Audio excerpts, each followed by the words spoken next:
I use two systems to help people lower calories, and I let people choose what works best for them. Number one is to eat a lower amount of calories than their resting metabolic rate on a daily basis.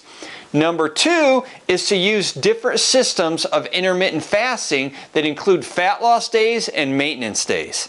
Using forms of intermittent fasting are an effective way to lower your weight safely, and doing this helps your hormonal system, it helps your thyroid gland, it helps all of your sex hormones, including human growth hormone. Maintenance days are simple. We already know what our resting metabolic rate is from another lesson, so we just eat that many calories. Fat loss days are very simple to follow.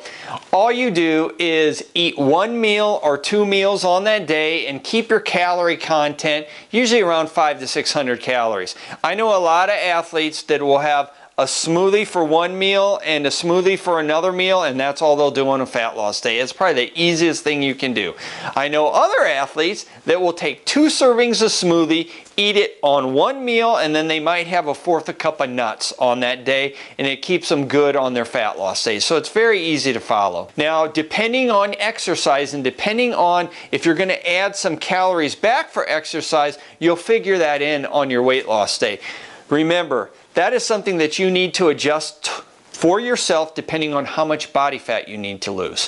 What is an optional accelerator?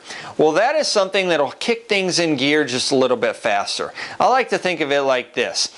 If I eat all my food for the day within a 6-hour window, what are the benefits that can happen there? Well, number one, helps your hormone levels. Number two, it helps lower your insulin level. And when you lower your insulin level, you naturally produce more human growth hormone, which helps your body repair. Number three, it greatly helps your immune system. And number four, when you go an 18-hour period every day without eating, what that does, it helps accelerate the rate at which you burn body fat. Now, this is optional. You don't have to do this. I just like to give you all the pointers, and I can tell you this. I've worked with a lot of very famous athletes, especially within the UFC and the wrestling community, and a lot of them do this, and once they switch over, they find that their body recovers at a much faster rate. Here is a typical week when somebody decides to do intermittent fasting by utilizing maintenance days and fat loss days. Usually they do not do 2 fat loss days in a row. They spread them out somewhere in their week, and they usually do it on a day that is not a hard training day or not a competition day.